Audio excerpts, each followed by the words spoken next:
Welcome. What is up, everybody? Welcome to Check the Net. I'm Colin. This is Tito. Tonight, Hey, this is or today, whenever this will debut. This is our show tonight. Ashley, my wife, is not feeling the best, so there's just the two guys tonight. Let me run through these real quick. Check the Net, sponsored to you by www.oldcitysportsnetwork.com. Use for all your favorite OCSN merch. Use promo code Old City OLDE City for 15% off site wide. We got Robert Hank Construction. If you use Greater Philadelphia region, call 610-348-1066 for your free estimate. Decals by Aaron for your Delco merchandise. IronSteelThreads.com. Old City 10, OLDE City 10 for 10% off a site wise. A portion of the proceeds go to youth hockey. Righteous Felon. Use promo code OCSN for 15% off. The best beef jerky around. Orders $50 and over. Get shipped for free. Warlord Beard Oil.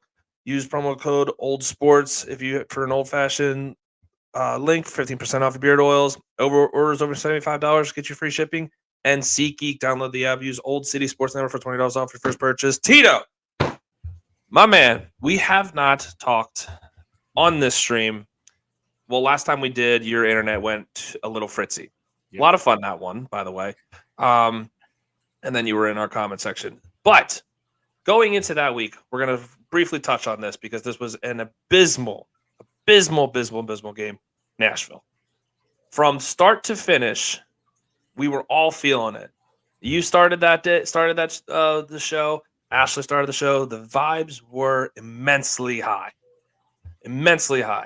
And just like your internet service, the Union fizzed out and they just were non-existent the second half. But I gotta ask, man, what in the actual hell did we witness on that weird Sunday afternoon? Because man, between 2-3, because she's listening, I don't remember much of the second half. So yeah, I kind of noticed that, like maybe the 65th minute or something like that. 65th minute, the shirt went off, so we're already up to one counter for that. But 65th minute, the shirt went off, and that was. Listen, I called it the pre-birthday celebration. I didn't have Kylie, so she didn't look at me like I was too much of an idiot. However, I don't remember much of the second half. I do remember a Lukic banger, which was great. Yes. But something about that game, whether it was we were saying how much we're like Nashville or, BJ Callahan, Honey, like the whole 9 yards. That team that we saw was not the same team that we've seen have the 4-1-0 victory, like for the 4-win team. I expected after what we watched the first 3 games that we would be sitting here 5-0-0, honest to God. Give me some lowdown. What do you think about that? I think we got caught in a trap. I think that they studied the film. I think that we tried to play the same game, and we had a little bit of a struggle trying to amend that style of play. I think the wind played a big factor. I think the elements, like that light rain that started in the second half, I think all of that kind of stuff ties in a little bit. I don't remember the light rain. It was not. Yeah, there was like a little. It started like misting in like the 80th minute. Oh, you don't remember that? No, dude. I'm telling you. Is that why I was shirtless, or did I go shirtless like earlier? I think it was. You were shirtless when it started to rain. I'm pretty sure. Okay, so maybe shirtless Colin comes out when it's raining. Got it. We struggled defensively.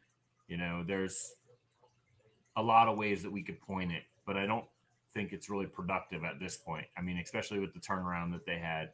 I thought that there were some key things to pay attention to, and that is a little bit of the struggles in the defense. I don't know if it was, to me, it kind of seemed more like wear and tear. We came out, we played real hard the first, 4 games, 3 games, whatever it was. And we were foot to the gas. Famous for saying maybe last 10 minutes of a couple games that I don't like taking the foot off the gas, and we did it. But for the most part, we were foot to the gas the whole time. And you have 4 backs that haven't really had a ton of time together. They had the preseason in the first couple of games. So they're still kind of feeling each other out. They had some excellent games to kind of Yeah. boost their confidence and stuff. But that's still in the figuring out stages. So I think a couple miscommunications here, a little miscommunication there, sets up some of the stuff that kind of kept us on our heels the whole game.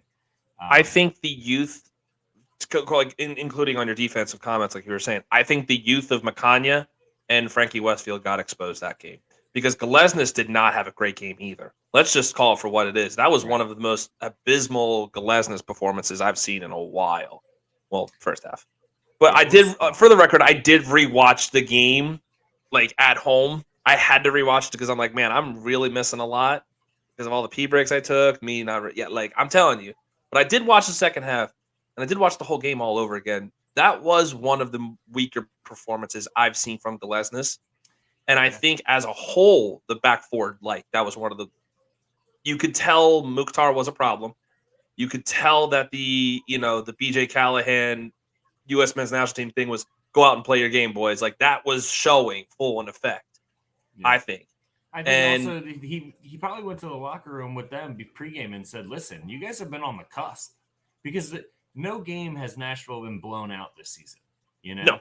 So they're right there. They're not a terrible team. I think that we played what is conceived as a good squad in Orlando. We played what's conceived as a good squad in Cincinnati, and you see those flashy names. You see the previous standings and stuff, and then you go Nashville. Oh yeah, okay, yeah, they're a strong showing.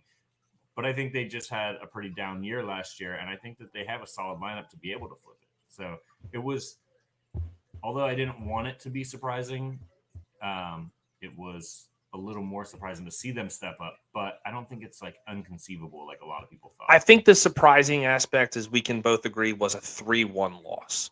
I think going into that, like the three of us have been saying pretty much all season, the vibes are at an all-time high. We're riding good. We're feeling good. We're feeling good. I think that was a massive gut check.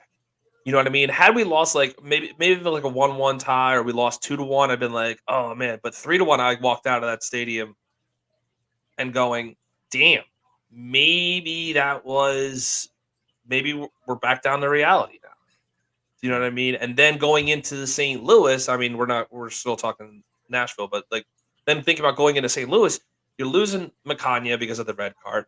You're losing almost all of your starters essentially. And I'm thinking, damn, that was the game that we probably should not have lost 3-1. Even if you walk through with a tie because you're walking against St. Louis, like rough expectation for me. I thought leaving that stadium was, oh shit, we might be in trouble now because that could be 2 straight games we're going to lose at home. Is it back to this last season stretch again? You know what I mean? I think myself, I got brought down to reality again. Like, okay, maybe let's take this step back. We're not going undefeated. Yeah, well, that was obvious after after the second goal, like Nashville. I was like, oh shit, well, I don't see this coming back because the Union have never been a team that I don't. Obviously, under Cardinal, we haven't seen that really, but we have in the past seen that the Union are not great coming from behind, which is very, very fact. Right. And that's always something that's going to worry me. Maybe Cardinal will turn this thing around, but what I saw against Nashville, I didn't see. Like they had their chances, and they had Quinn with the PK, terrible PK by the way, and then Bruno with the obvious miss at the end. I was like, oh damn, the pressure's on, and they didn't get that done. Yeah, everything just wasn't clicking.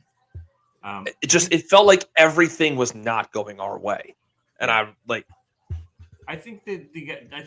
felt like I was upset, but I felt like the guys. I feel like our guys can bounce back, and I knew going into St. Louis we were going to be down starters, core starters, and everything like that. But the team still had like Portland vibes from last year. You remember when we went to Portland, I was short a bunch of guys and our young guys stepped up and they speaking of Portland, literally a year ago, Steve and I did a show after we got done golfing at Ravenclaw Golf Course. And then we did a show about the Portland game because we were so exhausted. So it's funny that you mentioned that because we were doing this, talking about Portland literally a year ago. Well, that was the first thing that popped into my head as like afterward, like reflecting the next day, kind of thinking about the season, thinking about the game, thinking about what's ahead. And that, and then I'm thinking about what's ahead and I'm like, oh man, we can bounce this. We can turn around and have a Portland situation last year and then build that confidence back up. We got a healthy Andre Blake, all this kind of stuff. We're happy about this, right? The big thing I think that I was worried about leaving that game was the Makanya red card. And the only reason that got to that point is because, in my opinion, Carnell didn't have the players back during the game. When there's big hits, he's not going to the fourth official and making a stink about it. He's not giving him a hard time. He's not showing any passion, and I felt like that was my biggest criticism at the end of that game was that, you show some passion, you show your guys that you're fired up, whether you get the card, whether you got an assistant coach that hops up off the bench to take the card for you, which we know Frank will do. He was hot at the St. Louis game. He's not one to mess around like that either. He'll take the yellow if he needs to. Dude, I would have loved to see Bedoya even do that too. Like, isn't that part of the reason why you brought him back? Like, you know what I mean? Yeah. Like that bench veteran presence. Like, yeah, you worry about it when it becomes a player, because then things can still turn. You want it to be managers because the managers are gonna. It puts a different kind of signal out to the referees. The whole squad, the fourth official, the VAR guys, the guys in Texas, whatever, all of them kind of look at it from a different perspective when it's the coach getting involved to some degree, as long as you're not getting crazy, but show some passion, show that you're angry about that missed offsides call, show that you're angry about the Quinn Sullivan takedown missed PK opportunity, speaking of which, defender gets nothing but legs. Doesn't touch the ball at all inside the box. Whether he's shooting or not, he's inside the box and he took his legs out with no ball. I mean, the fact that didn't even get looked at was baffling. Oh, no, it got looked at, but it got looked at as almost like, again, this is me rewatching the game as they're in the VAR. Even the commentators who, by the way, the Union have had terrible, and I mean god-awful Apple TV commentators. They have been like the bottom of the barrel. I wish like they would just hire you, me, my wife, Steve, like everybody that we've talked Union with. They should just put us in the box. Apple, pay me the bare minimum because I could do better than what the hell you put out there. I'm not gonna lie, I did like the woman that did the Revs game. I thought she did a pretty good job. Yeah, but she did okay. But like, there's been a few of them where I'm just like I'm listening to them going, there's no way you have no idea what you're saying. Like but the one thing that again, rewatching the game that they actually were saying was like, I don't see how this isn't a penalty. And then it wasn't a penalty. And I was like, and they were like, wow, that's really shocking. And then the Galesnes penalty kick was an absolute travesty. And they're going nuts in the goal. They're like, how he's going, like they both have head injuries. And then Galesnes is sent off the field because you had a head injury. But Hani Mukhtar is allowed to take the penalty. That makes no sense. The whole game was out of the referee's hand. They said it perfectly was referees aren't supposed to be like trying to be the center of attention. This dude took the spotlight. And that's all he wanted. He just wanted to be like, well, here I am, penalty and that. But like, and that's part of where I'm going to sit here and be that guy that will always say this, and I don't really care, that there are a lot of sports that are fixed. And I sat there going, you know what? That referee had to have some sort of money, whether he had Hani Mukhtar anytime goal or he had the 4 goals for something. Like, that goes on in the back of my mind. It always does. But as I'm rewatching it, that was one of the prime things that came up. Because he was abysmal. He was awful. Like I'm looking at the stats here, and it's saying like Nashville had so many, like we had so many more fouls on them. We had so many, like they had more shots on goal, more everything. Like everything was in favor of Nashville. For as lopsided as it seemed, it just felt like it was in his hands the whole game. It felt like. Yeah. Now I don't know how you feel about that. Well, no, but so the thing, it's crazy because you look at the thing. Okay, so it was terrible officiating. There is no doubt about that. The linesmen were terrible. The center was terrible. The fourth official didn't get involved when he needed to, or when he did get involved, it was just terrible. When VAR got involved, it was like they watched the video like this. I mean, it was terrible officiating, right? But for as terrible as the officiating was, we had no passion from our coach about the terrible officiating. And I'm not saying that you need to rip a ref or anything like that. I get that there's rules, there's, they have to follow protocols. They don't want to take a fine from the league and everything like that. Getting a yellow card, it is what it is. Like sometimes it's gotta happen. But we had abysmal refereeing in the Nashville game. And then Saturday in St. Louis, I thought it was pretty good. I didn't think it was horrible. I thought that they did a decent job as officials. I remember that game. For the record, I remember that. I remember the whole game. So, like, obviously, all fans are going to say that they missed the call here and there. They're human. We're not doing robots here. There's error. There's got to be like a perception of okay error. I thought that it was a good, well officiated game. In a well officiated game, I saw more passion out of the coach than an absolute piss poor performance, and that still kind of doesn't sit with me well. I'm glad that he decided to show some passion and like get upset, and go to the fourth official, go to the line judge, and like make his presence known. You got to do that. He's not a rookie coach. He's a rookie coach in Philly. He knows better. So that's the thing that, like, to me, that's my biggest concern right now is not seeing that passion consistently through the wins and the losses. Yeah, agreed. I definitely am on your side. I didn't notice this as much, but now that you've bringing this up, I definitely will be paying attention to it a lot more. Just because, like, we're from Philly, we're fucking Philly, and we're always yelling. Fans are always yelling. We're always expecting the most out of our team, and I think that's one of the things that we all loved about Jimmy was he always had the players' backs, and that's one of the things we loved about him. So it's definitely one of those culture switches that we said we need to get used to. And with Carnell and Curtin, it's like you see the difference in play style, obviously. But again, I'm with you. I want to see Carnell lose your shit. Lose it on them. Because that was terrible. Right. It shows some emotion. I'm not saying you got to go crazy or anything like that. I'm not saying that you got to take the center stage and all that kind of stuff.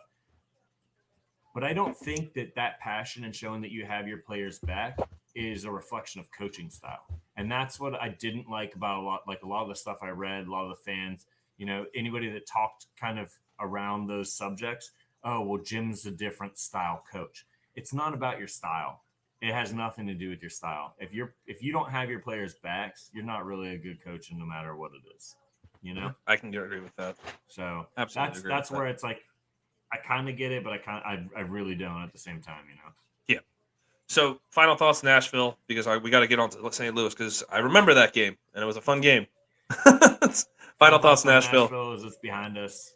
We had some young guys step up in the following game, and things to watch for throughout the season, but not anything of drastic concern. My final thought was piss poor officiating. Very probably just about as bad as the officiating was. Our defense was. Andre Blake left out the drive numerous times. Maybe Frankie, like I said, Frankie gets a learning curve out of that. Makanya definitely got a learning curve out of that. Gut check. Absolute gut check. Brought us back down to reality because now here we are. We're on to St. Louis, which obviously we're not. But now we're going into Miami. We got two massive games. We had a massive win against St. Louis with essentially our backups. So it definitely felt like it was one of those things that we needed. I think us as a fan base needed to feel that gut punch like, oh shit, fairy tale over.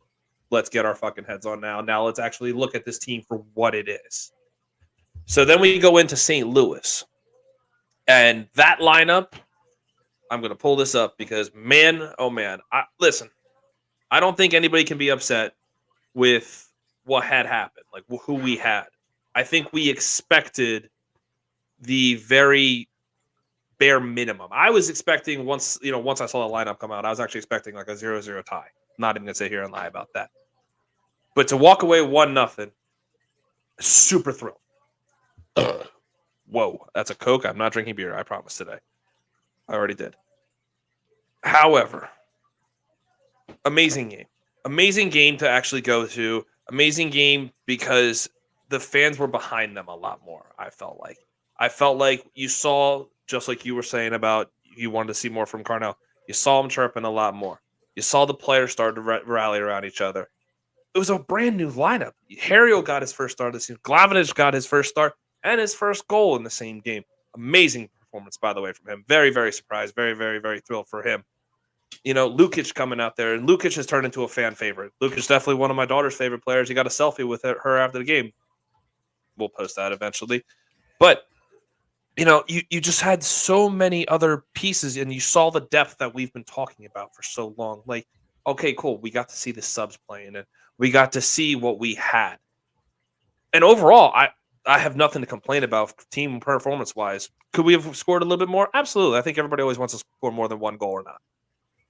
But to walk away 1-0 with the guys that we did, the performance that happened, I'm super thrilled. Give me something about you. Yeah, man, I'm impressed. I mean, this is what fans have wanted for, I don't know, 3-4 seasons, to have that depth, and it's funny because, being a big Union fan and everybody knowing I'm a big Union fan, anybody that knows me knows I'm a gym guy. I've always been, since he's been here, I've been a gym guy, So Yep. A lot of people were, before that Nashville game were like, oh, what's going on? Like, I guess the coaching is the difference maker here. And I just kind of tune it out. And then after the loss going into St. Louis, people were asking me, how do you think it's going to fare tonight? Is it going to be all sunshine and rainbows because you guys got this new coach? And I had to start to really break it down to people. Games like St. Louis are all because of the stacked depth. It's the depth that we have lacked to push ourselves forward for years. And, not saying that I didn't like any of the guys that were on the bench last year or anything like that. It's not about that. I think that there were a lot of guys on the bench that probably could have got more minutes and done a lot more damage. But I don't think the caliber of confidence in that depth was there. And I don't know if that was from the players or the fans or combined, but now we got it. Being able to plop Bruno in for Baribo. Yeah. Are you kidding? That's great. You have Harriel coming back on that right side. That's huge. Actually, I think he played a center back. He played a midfield. Oh, yeah, that's right. He played the mid because they had Govinovic and Bizo on the side. Yeah. Yeah, they had it was a 4-4-2 is what this is saying they ran. They had Wagner on the left. I was just gonna say, but if you look at it, Harriel starter last year, Bizo starter last year. They're coming off the bench as 50-50. But I'm saying that they were the two starters at that right back position, right? So our two starters are now our bench depth over there, right? At this moment. That's huge. I agree. It's massive. We lose Elliott in free agency. We get Macania stepping up. And then who comes in when he's finally all healthy is Jan, and he's first start. Yeah. It's amazing. Passion. He's winning aerials. He's winning duels. I mean, he's everything you want in a center back. Yeah. And then let me just bring up the point too to Harriel is you can play him almost everywhere. I think he's just that talented too, and he's got that. Curtin has said, and I still believe this too, that I think Carnell says as well. He's your best on the ball defender. Yes, I truly believe that. Yeah. So you could plug him in the midfield and have him next to Danley or Lukic if you really wanted to. You could put him as I don't think center back because we saw so many games last season where Curtin tried to plug him in at center back and it just didn't work. Yeah, but I think it's a height thing, to be honest. Yeah, I mean, again, it's still love him as the on the ball defender, but like you said, you could literally rotate him and Frankie out at this point, and I think the only reason you would play Harriel over Frankie at this point is because of his defense, but. They have the same drive. They have the same, attack. They have the same mentality, and I love that. I love that because then you take off one, you put them on. It's the same player, except one's just fresher. You know what I mean? I think you could literally constantly do that all season if you really wanted to. Yeah. And I love that. Love that. And like I said, I'm looking at Andrew Rick. Hell of a game. Let's give him some props too. Yeah. Hell of a game from him. But I'm going to say this too. After last season, though. No, it's not. I'm going to say this, though. Benjamin Lunt for St. Louis, that dude stood on his head. We were pressing all game. I'm telling you, I felt like we could have scored 4 or 5 that night, and that dude, he looked like the best goalie in the league. And we know he's not, but damn, he just was like, I'm just going to save literally everything. Yeah. Like I gotta give flowers where they are. Like that dude had a hell of a game. But back to what you were saying, then you had Glavinic coming off and Rafa coming on, and he played well, I thought. Yeah. And everybody knows how much I've been dogging him, and Chris Donovan still came on, and he still played well. Like you see the rotation, like I'm just, it's so hard for anybody to be looking at this team and being like, damn, they don't have it. You know what I mean? Like Right. Again, Nashville brought me down to earth a little bit. Like us, here we are sitting here saying three episodes in, going, damn, we might win the Supporter Shield.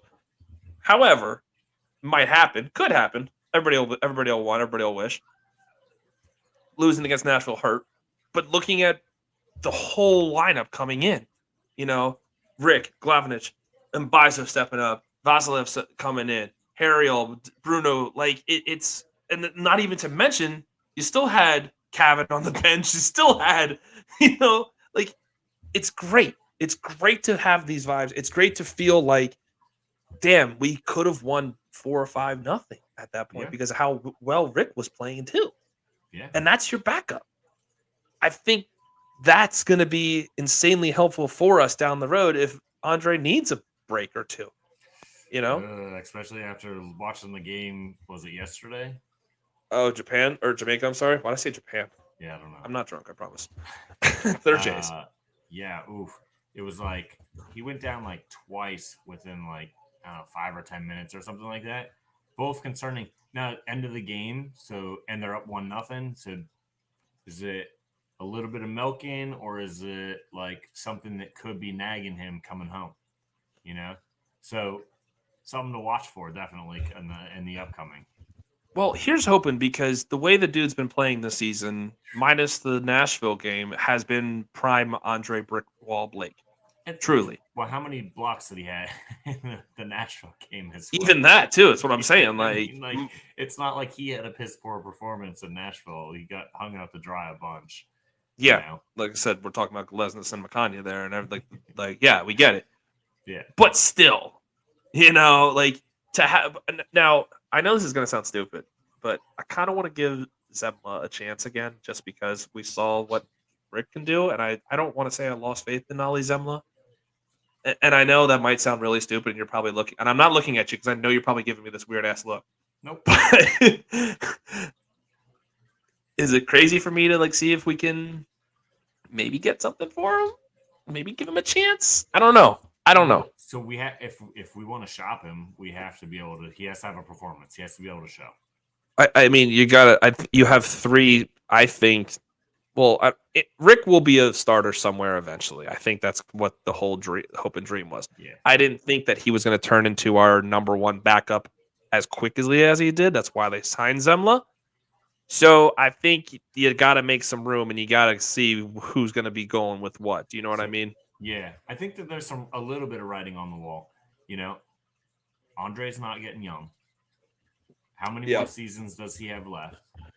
Do you get a backup here that's young that can fill in on and off for the next couple of years until they're ready to make him the backup? They're ready to beat him out of his job. And if you do that, so you bring in Semla because you need somebody right away, right? You need somebody that has some type of proven performance at a professional level that's not MLS next, So you bring in Zemla. Zemla comes in, he's supposed to be the number 2. Then you got your Union 2 kid that's just got to step up, because you actually had Holden Trent, right? And Holden Trent was, I don't think it was a bad option as backup. And I think he was kind of being groomed for that position, Unfortunately, circumstances change. Rick's got to pop up in the regular season, and he beats out Semla for the second job, and then, there's always that humbling at the end of the season that like, okay, I'm going to go back to Union 2. Unfortunate, tragic circumstances happen in the offseason. Now he's looking at being the number 2 again, you know? So holding 3, we always want to hold 3 keepers just as precaution, Andre gets hurt. We still need a backup to the backup. So I don't think he's a bad option. I think he's been proven before. I think that he got his confidence shook last year because he came in real quick. We were pretty beat up with CONCACAF finishing up and getting blown out in Pachuca. And then coming back, Andre's hurt, and he's getting thrown to the wolves on a team that's already on a downhill slide. Yeah, You know? I think that's also a side note that we need to address too. Is I'm so happy we're not in any of these other competitions. Like, Agreed. there's such a difference. Now, don't get me wrong. I think if we were in Champions Cup or if we were in any of these with the depth that we see Carnell using and playing with, damn, that hurt. I think we would be a little more okay than we have been in recent years. But I'm very happy that we can see this freshness and we can see this week in and week out for the MLS side, because when it comes down to it, I want to win an MLS Cup as a fan. Dude, playing 3 games in 7 days or 3 games in 8 days, like 5 times in a season, is not easy. It's not ideal. No, it's terrible. Yeah, I'm curious as to what, Open Cup's coming up not next month, in May. And it's almost next month, dude. I think it's Wednesday, May 7th is the actual day. We don't know who we're playing yet or what time we're playing yet, but I'm curious whether we play a full strength squad or if we go like we use like a split squad or something like that. I'm curious about that too. I would love to see a split squad, if I'm being honest. Yeah, I think if we're on a roll and nobody's like banged up at all, I'd like to see push with the first team, the full first team. Your regular starting 11. I think if we're a little banged up and some guys can use some rest, I think it's a perfect time to go to a split squad. I think, so many people are so like hard up on the Open, and I get the history, I get all of it, understand, but they all need to like stop crying about the MLS. U.S. Soccer is who blew that opportunity about 10 years ago. They U.S. Soccer's dropping the ball on everything anymore. Let's call it what it is. They could have worked on investment. They could have gotten a little bit more strength. They could have built a board around specifically the Open. There's so much that they could have done. They didn't do any of it. And the MLS is kind of like, dude, we're not going to have like our teams our team's already playing a long season. We're not going to send them to this tournament just to go play people who honestly are just there to try to make a name for themselves. So like, think about it. If you're some beer league guy that like, well, I mean, obviously it's not beer league, but Casa is on the lower level. Like if you play in Casa or you get like picked up to the next league or whatever, right? You're at the bottom. You're a 9-to-5er that's playing in this extra league, right? I mean, we can all agree on that. If that guy wants to make a name, I wouldn't hate being that guy though. If I'm being honest with you, I'm the beer leaguer guy you're talking about. So am I at this point. But the thing is, all right, so if you go out there and you make some crazy sliding play, right, on a professional in the MLS, and you're on the highlight reels, right, you would love that. That would be amazing for you, right? Okay, but here's the reverse of that. Those guys aren't as trained. They are more likely to make a mistake that will cost your MLS team a big injury. So, do you ever watch Blue Mountain State? No. You never watched that? Damn it! You're not going to get this reference. Then there's this one season where it's so, like they make fun of Rudy, and they have like this walk-on player, and he like runs full speed and tackles literally everybody during practice. And it's literally a shot at Rudy. It's so funny. And they were like, his name's like Bruni or something like that. And that's how you know it is. And like the one time, like he actually injures like the starting quarterback for Blue Mountain State because he's not taking it easy during practice. And I'm like, it's a prime example. But that's exactly so. That's the fear. Yes, we're not a relegation league. We're not going to be a relegation league. That's too much money. USL is going to too much money. There's too much money to be made. USL is going to do that. They've already announced that. That's not really. And I love that. I'm not going to sit here and say I love that though. I think it's going to be great for USL, but until USL starts attracting players of a higher caliber, it's not going to make a difference. Well, that's a promotion relegation league for like minor leagues, But okay. That's a different topic. We got a little sidetracked on that one. We could talk about that later because stick around for the next year or so. We got the World Cup coming up, and we're definitely going to be talking about that too soon because USA just got destroyed. We're different episode, but I do want to get into that eventually because those guys are absolutely terrible and pissing me off as well. But going back, St. Louis, final thoughts, because we got two more things we got to talk about. St. Louis, final thought, then we'll go on to the next one. Final thought, glad to see my boys get some time, love seeing Rafa and Donna out there. And yeah, honestly, Dono off the bench, back-to-back games, creating multiple chances, winning battles, impressive. Yep. I mean, he draws the penalty for Quinn in Nashville, and he sets up a shot on goal at the end of the game last week. He's, as well as everybody, because I talk to you the most. I whenever I see him on the field, I think it's wave the white flag time. But he's shown me something this season when it comes to effort wise, and that's one thing I've never been able to. I've never have discredited him. He's always given some sort of effort. Very good spots, just like you mentioned. Like I said, I did rewatching because my drunk ass can't handle myself in a Nashville game. Very impressed with him against Nashville. Again, that chance was created. It was beautiful by him. Don't remember the St. Louis game, so I can't really comment on that one. But yes, I got nothing. I got nothing to say negative towards that kid right now. But other than I just think if Bruno's coming on, has to be your number one striker off the bench. That's just plain and simple, hands down. Agreed. But I can get behind the fact that if we're up big and we need to put him in, then that's fine. I think I did question him being. I definitely questioned him coming in for the Nashville game because of how bad of a game Glesnes had. I'm like, why do we take off Baribo? We put Dono on. You know what I mean? I would have, if you really wanted to, I would have taken Glesnes off and put Dono in for that. That would have been the sub. Yeah. That was I think that was the only thing that I bitched about when Dono came on. I was like, he should have came on for Glesnes and not Baribo, our top scorer. You know what I mean? But my final thoughts, St. Louis, fantastic performance.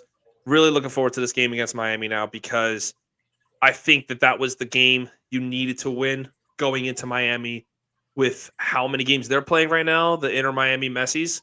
They're right there. They're always going to be at the top two. So I'm very thrilled with a 1-0 victory. Could have been 4-5, like we said, had it not been for St. Louis's fantastic goalkeeping. It really could have been. Going on to Miami.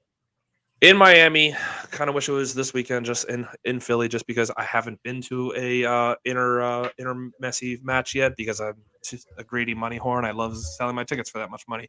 But how can you not like as much? And I don't want to. I am a big Lionel Messi fan. I think I'm one of the biggest Lionel Messi fans that there ever will be. I will say that till the day I die. I have at least minimum five Messi jerseys in my closet. One of them being Argentina's World Cup victory jersey. I don't care.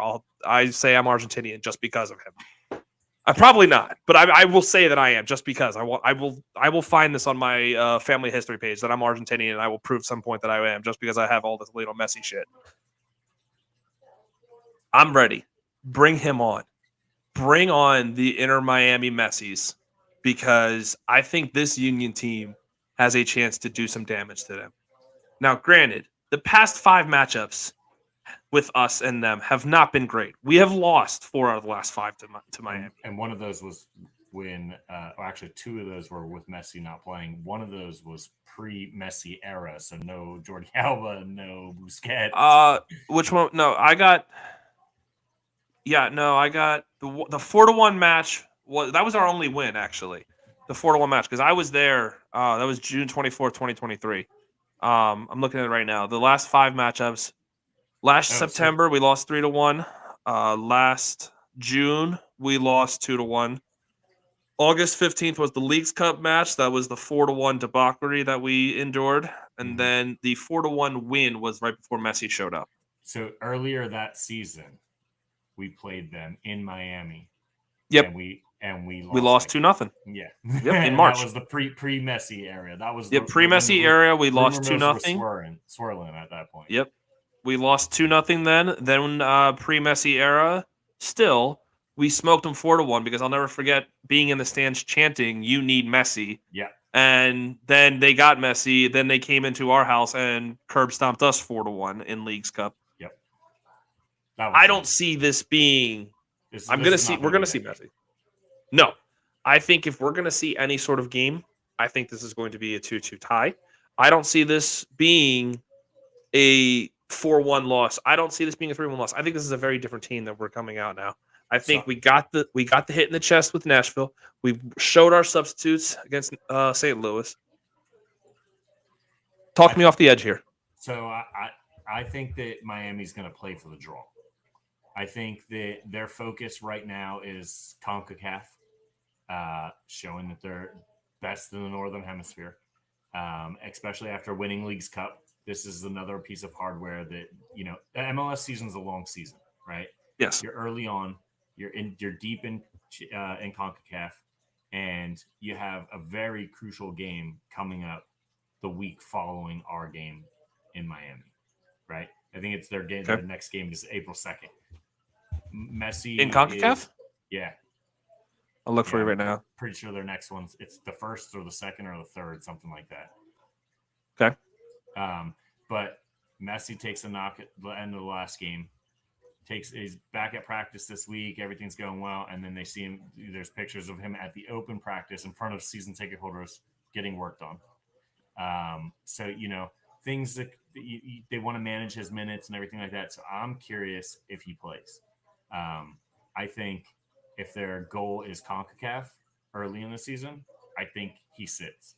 I think he sits because the MLS season is a long season, and they know Philly is we're a physical team. Yes, we are. So, interrupt you real quick. Saturday, March 29th against us, the Doopin Deliquents.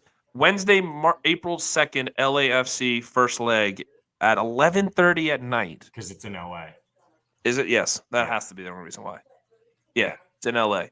And then they have it's us, CONCACAF for Wednesday for LA. It's LAFC.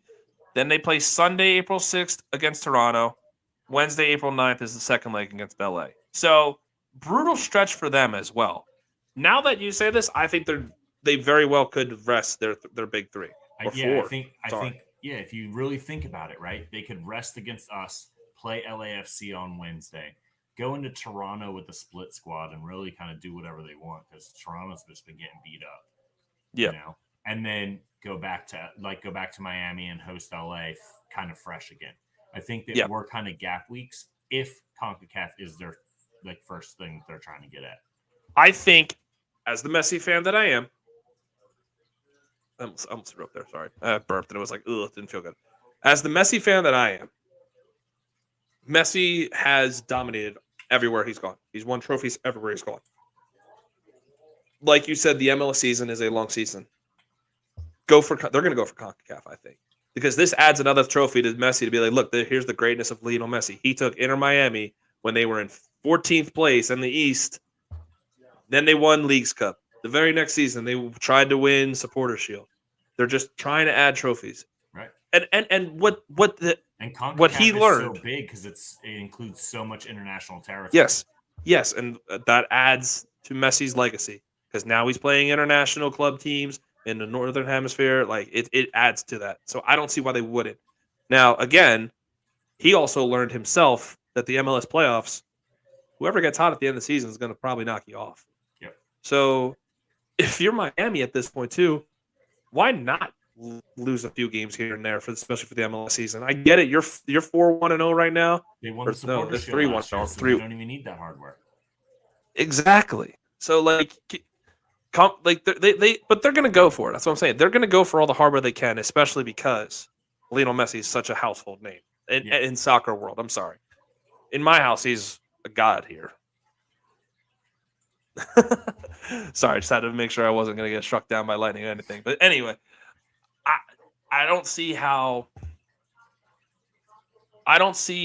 even if you rested the big four for Miami, right? Let's be honest about that. They could rest all four of them, and they say, we don't want you guys to hurt us because we want to win CONCACAF. And we'll drop a few games here and there because, between us, Toronto, and then it's, I believe, hold on, I think it's Chicago.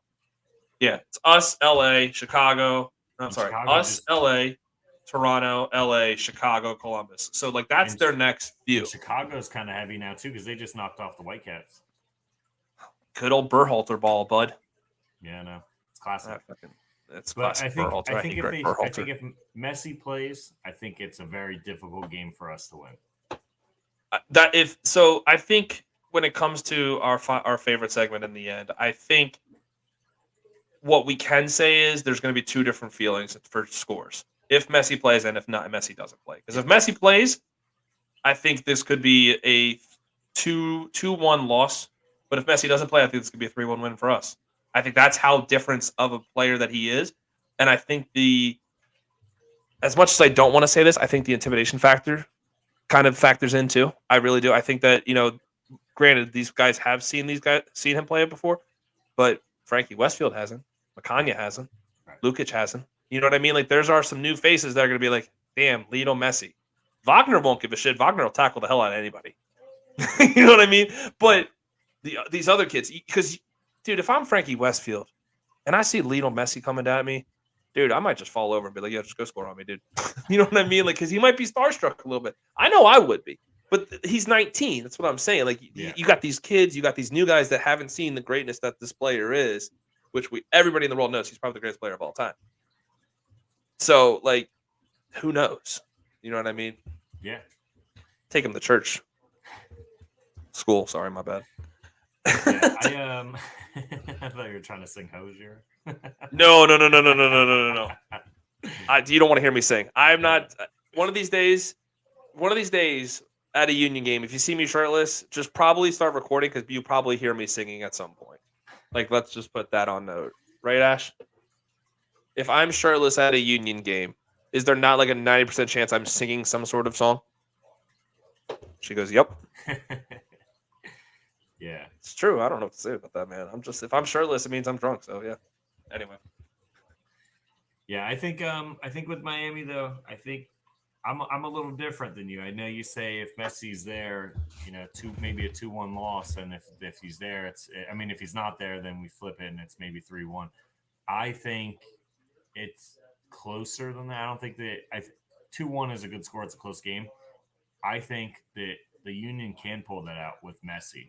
I think that it's more likely that they're going to pull out a draw, maybe a 1-1 or a 2-2. Because see, the thing is that we also forget is Miami is on their third string goalkeeper. I'm pretty sure. Yeah. So we got a 3 keeper in the back.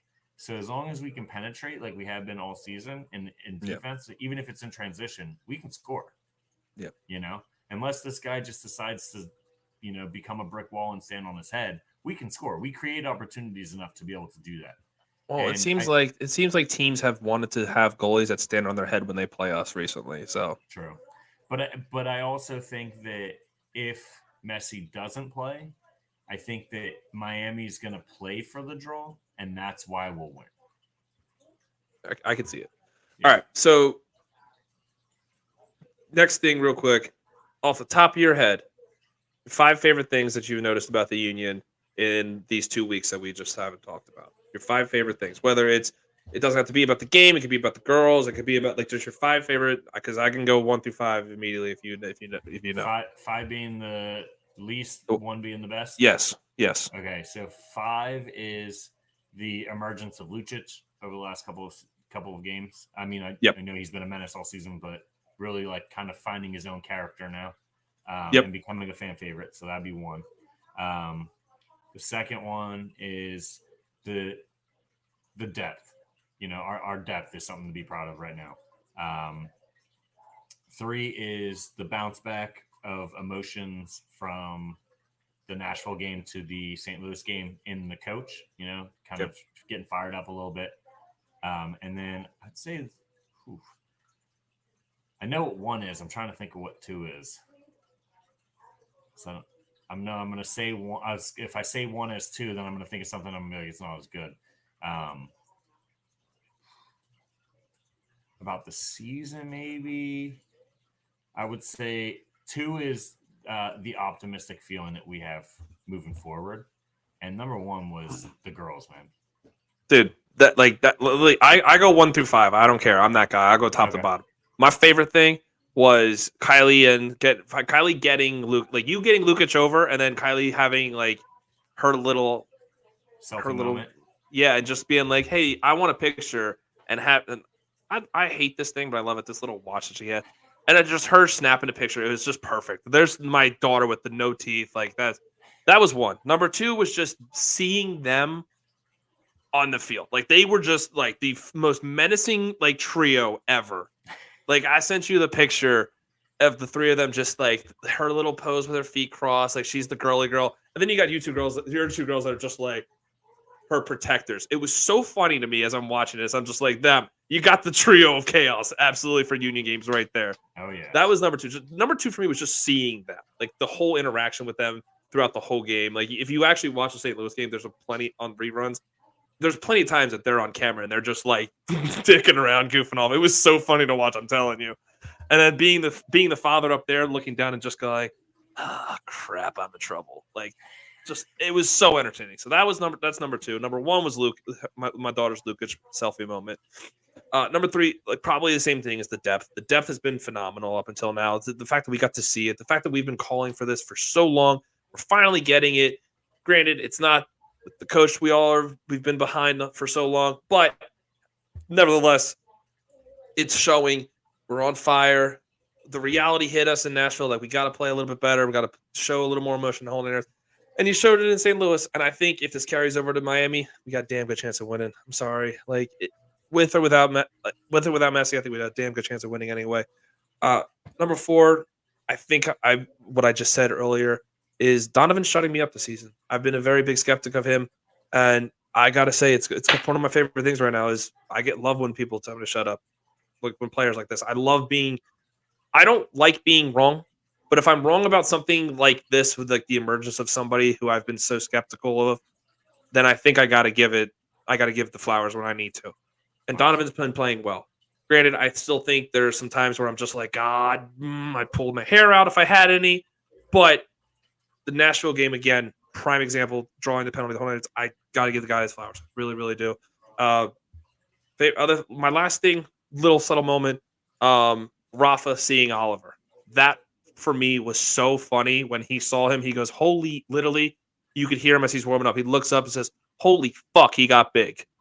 So funny. I like almost like that dude is. He pops on my Facebook feed, and I want to add him as a friend because I just want to have a beer with Rafa. I know he's underrated. Like he's not 21. He probably is or not. But damn, this dude is so funny. He just I was like, "Yo, you need to sign the baby again." He looked up. He goes, "Motherfuck, he got big." Like you'll never forget that. That was the first baby he ever signed. Yeah, and it was so funny too because, like I said, that was the best reaction too. It's just like because he remembered, so that means a lot, obviously for that end.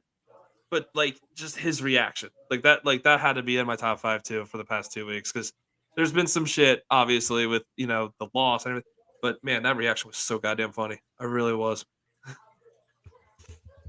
It was so fun, dude. I need. We got to bring him on here. That'd be so funny to have a Rafa interview with this whole podcast. That'd be so much fun. He'd be rocking with this chinchilla, dude. He would. He was like, "Yo, what you got to say about it?" Oh man, damn, fun episode so far. We got our favorite part. It's our little game. Sadly, my wife is fucking killing us right now. Right now, Tito, we gotta fucking pull some shit together. None of us got a point for the goal scorers. None of us got a point for Ashley got a point for the goal scorer in Nashville because she said 3-0. Oh yeah, with Baribo, Ua, and Lukic, she got a point for. So she got a point for Lukic. So she jumped up to 11 because we all got a point. So we all got a point for the correct score, the win against St. Louis because we were texting on the way down. So the score is 5-11 to 4. I am sadly carrying up the rear because my bum ass doesn't know how to predict this stuff anymore. So what are we thinking for Inter Miami, my friend? I think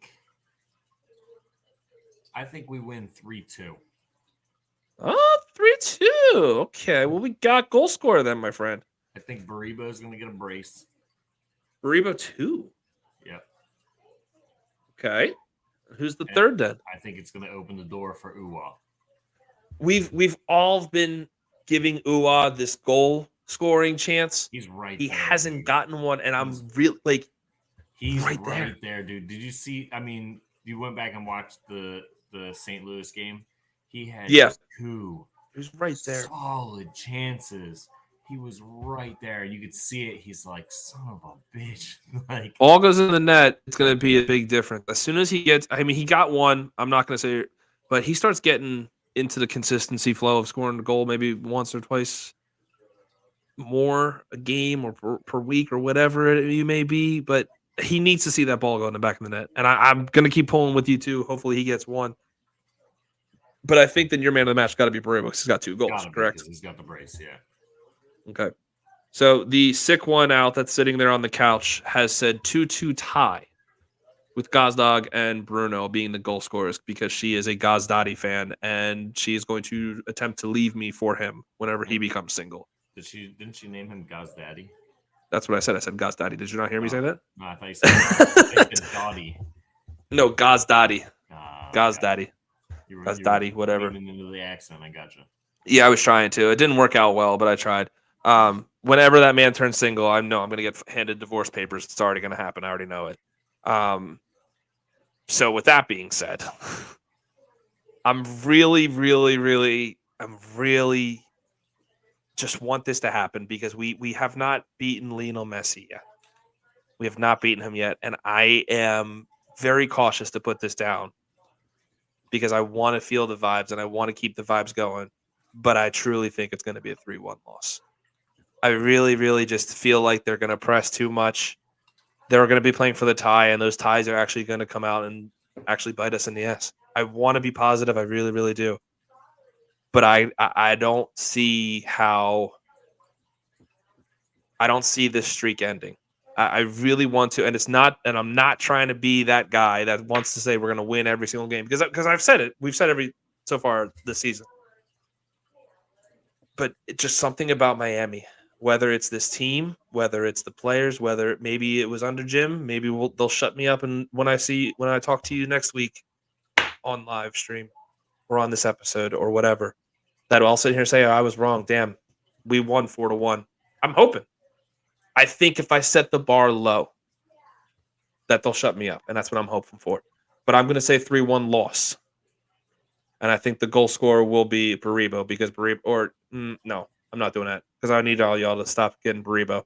I'm going to go Lukic again. I think Lukic gets a scrappy goal, and I think he's just because he is that player. He's that player that's just being that scrappy guy that's just going to shoot. He's our Bruno that's shooting from 30 yards out, saying "F it, I can do it." And because he got the selfie with Kylie, I think he needs a goal. That's just me. But Lukic is going to be my goal scorer in the 3-1 loss. Oof. I want to be positive. I really do. But I until you start scoring some points, you gotta adjust yourself. Huh? You said until you start scoring some points, you gotta adjust yourself. Well, it's not even that too. It's also I gotta recheck myself. You know what I mean? Because I've been riding this high. I'm wearing the nice baby blue hoodie. I got I got the new one. What was it? Did I get it this at Nashville or did I get it here? That new hoodie.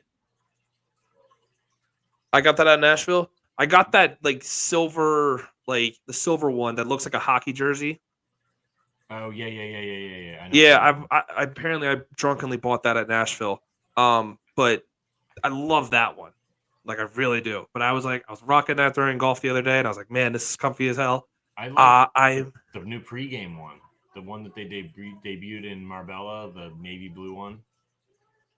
I have to find that one now. It's a pullover. It's the first one that I've seen that's not just a straight up zip up or a hockey styled one. It's just a regular, and it's got a high neck, so it can kind of pull up over your face. It's got everybody loves a high neck. Huh? I need to find that now. Oh, dude, it's not. Ashley, I'm sorry if the $100 goes missing from our website now.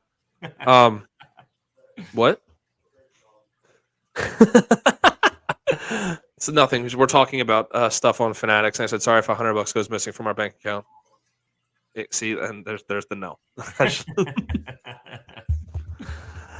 All right, buddy. Well, wait, I got one more controversial thing I want to say before we leave. Controversial? So, yeah, I think that there should be a change, and this is going to be very controversial in the midfield for this game specifically. I'm not listening. saying that this person has earned that spot on a like on an everyday basis. And Listening. I'm not saying that the person I'm saying should not be on the starting hasn't earned the spot. But I think Rafa starts over Quinn. Is this just a feeling, or is this just what this you is want? This is what I would prefer. And the reason For this game or just going forward? Just for the Miami game in specific, because when we played Miami last year and Messi didn't play, he was absolutely terrific against Busquets in a way that Martinez couldn't handle. I do remember that. On a way that nobody else in our midfield really could handle. He was tasked to shadow that man, and he basically eliminated Busquets for 90% of the game. I do remember that. And I think if you do that, you change that transitional play that they have. I don't know that's going to happen. And I don't think that Quinn doesn't deserve a spot on the game day. I think it's a tough call. You know, it would be tough to like say that to anybody, but you need Gaz there as your setup. You don't need an extra winger. And if you have an extra winger, Rafa can do the same thing. He can loop the ball in the same way that Quinn can. He may not. I don't know about the like ball handling up front, but so you're saying basically go with 2 number 10s, you think? Yeah. That's kind of been, Carnell's thing is have 4 in the back and then do a 2-2-2. So you have Lucic and Danley back in that defensive, and then you have Rafa and your Gazdag up in the front of the midfield. I think that could be very dangerous. It would almost be realistic, and it's like even weirder to say, but a 4-2-1-1-2. Or I guess like a 4-3 triangle, something like that. Yeah, like or 4-3-3 basically. I mean, just our like the Union version of it. Triangle. I think it could be a difference maker when you eliminate that part of their play. Clip it right here. We're gonna find this on share it on Instagram or something next week. I know you're watching. Share it through Discord. We'll see what happens. But no, that's a bold take. So it's a bold take. It is a really bold take. I'm gonna say this. All right, cool. We're gonna go bold takes. You ready for mine? Yeah. Uwa doesn't start.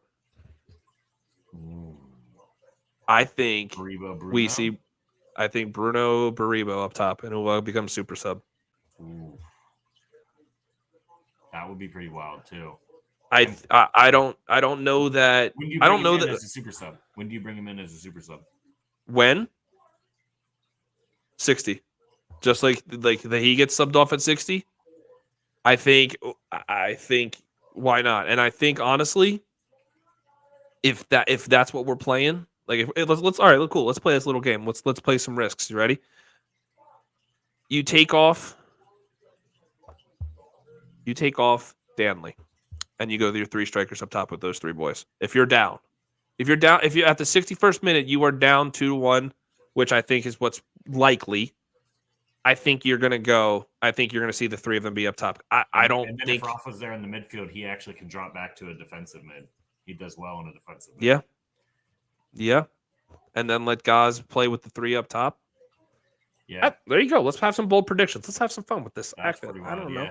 See, I think we should do that from now on. I think we should think about something that would be like kind of a crazy little twist and what possibly we would do different beforehand instead of Monday morning quarterback. You know what I mean? An overreaction type little end part. This is what I would have done. We're saying no. Beforehand, This is no. Yeah, we're gonna. All right, we'll have some fun with this. So our little 5 minutes at the end will be the scores and the. Bold prediction. We'll just do it. And I'd be interested in Ash's take on that. AT. What her bold prediction would be. Do you have a bold prediction for this game? No, she doesn't want to do it. No. I'm telling you, she's just laying on the couch. I'm looking at her. She's just on TikTok. This later, and then she'll go, "Oh, yeah, I do have some ideas." Yeah. No, she's here. She hears everything I'm saying. She's just on TikTok. That's right. I don't know. I like that, but. Buddy, hell of an episode. Hell of a week. I'm telling you, let's go Union. Let's fucking... Damn, I really can't stop burping. Let's pull out a win. As much as I'm doubting it. I'd rather see you two right just because I'm wrong, and that means we won. I'd rather be, again, the bar low. That way, if it happens, I'm happy. If not, I expected it. Right. You know what I mean?